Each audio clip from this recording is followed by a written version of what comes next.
sabotaging. I've been living my whole life without any drive to study harder, work smarter, or be the wonderful, loving boyfriend that Amy needed me to be. I needed to change, but I had no idea where to start. A little later, as I sat on the edge of my bed, eating $1 ramen noodles that I'd bought from the gas station downstairs, I watched as a cockroach crawled out of the sink, along the counter, and then disappeared through a crack in the wall. And in that moment, I felt an otherworldly sensation wash over me. An electricity charged through my entire body, to my very fingertips, and I saw the flash of divine light. The cockroach was a sign that I'd hit rock bottom. And from here, since things couldn't get any worse, they could only get better. Seconds later, my phone rang. It was my sister Jenny. She'd just heard from our parents what a rough time I was going through, and invited me over for dinner. Later that evening, after a sumptuous home-cooked meal, the best thing I'd eaten in weeks, after the kids had gone to bed, I sat with my sister and her husband George, and I explained, in agonizing detail, everything that had been going on. We talked for hours and finished 3 bottles of wine. Then Jenny offered a bizarre suggestion. She expressed that George had been training in hypnosis, and that after passing a couple of courses, he'd gotten pretty good. She described how he'd helped a couple of neighbors and colleagues, each of whom felt notably better after their sessions. And she suggested that I give it a try. George stressed that he was no professional, that he was still training, and not to expect any miracles, but that he'd be more than happy to give it a go. And after a moment of consideration, I figured, what have I got to lose? And so Jenny exited the sitting room, leaving me in George's supposedly capable hands. Following which, I apprehensively laid down on the couch, as George stepped aside to briefly review his notes. And then we were ready to get started. I wasn't sure what to expect, but I felt peaceful. George's words were calm and soothing. I surrendered to them and allowed myself to relax. As he spoke, I wasn't dreaming, nor was I entirely awake, but I remained very much conscious.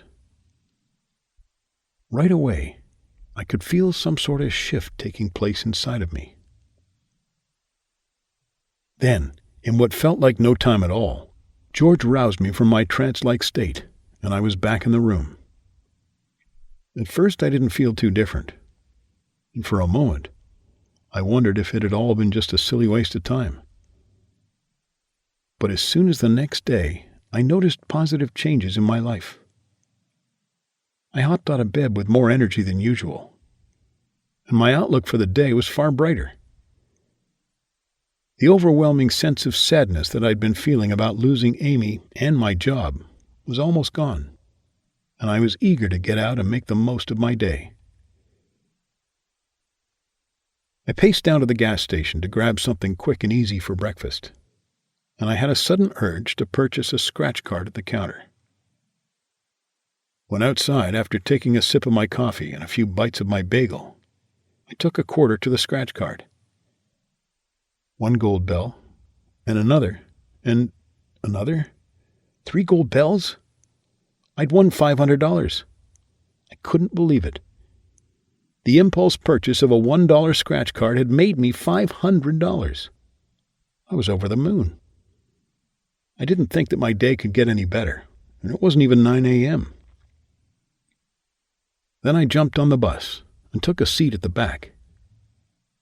Next to me was today's newspaper, open on the jobs section, and one vacancy instantly caught my eye.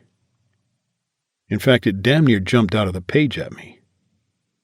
It was a similar role to my previous job, only with better pay and much more flexibility. and they were looking to hire ASAP. So I pulled my cell from my pocket and called right then and there on the bus. A friendly receptionist answered and said that I was the only respondent so far, and asked me if I'd be free to interview the following week.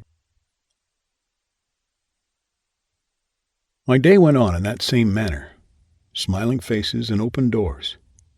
I even found a $50 bill on the sidewalk. Later that evening, when I returned to my hotel room, still buzzing from the incredible day I'd just had, a thought crossed my mind. Could this have been because of the hypnosis? Could something so quick and so easy, something I barely noticed, really have had such a profound effect on my day and on my state of mind? I pondered that thought for some time, and remembered what Jenny had said about all the ways in which George had helped other people with hypnosis. Many of them had described experiences not all too dissimilar to what I was experiencing. Could it really be the hypnosis? I opened up my laptop and began to do some research. And far from what I was expecting, I saw page after page of scientific studies detailing the benefits and powerful results of hypnosis. Then I thought, if I was experiencing noticeable positive changes in my life after no more than a quick session with my brother-in-law, whom, by his own admission, is an amateur, I wondered, what would happen if I had regular sessions with an experienced professional? And so I sought out to find the very best hypnotist there was. At first, I stumbled upon the expected scammers, self-proclaimed experts with no qualifications, charging the earth for their services. But I wasn't dissuaded. I continued to search for hours. And then when I was close to giving up, I discovered Aaron Surtees. Aaron is a world-renowned hypnotist with more than 15 years of professional experience and a whole host of television, newspaper, and magazine appearances. And the crazy thing was that right at that moment, he was in my town, on secondment. With his flawless credentials and no end of satisfied clients singing his praises, I knew he was the one. After a friendly email exchange, I had an appointment to meet Aaron just a few days later.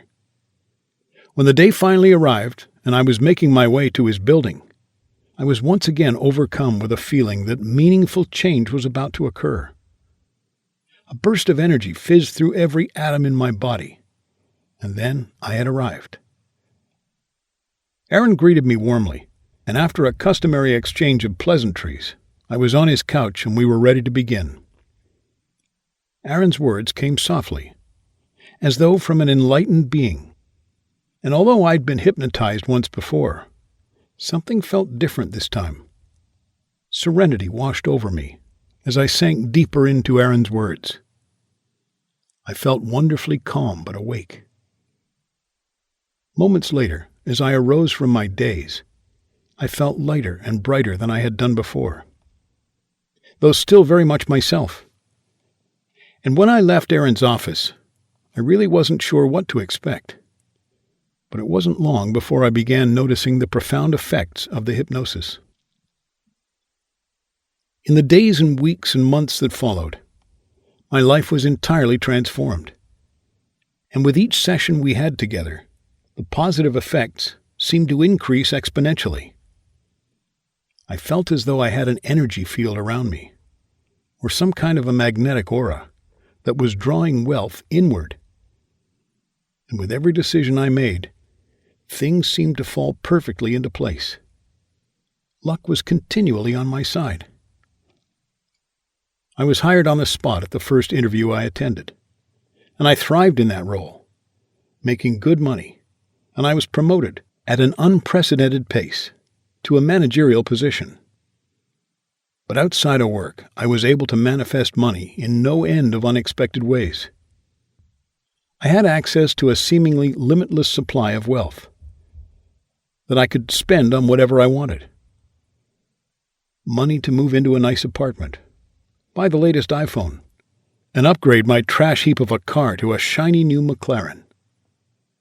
money to go shopping every weekend, to take endless exotic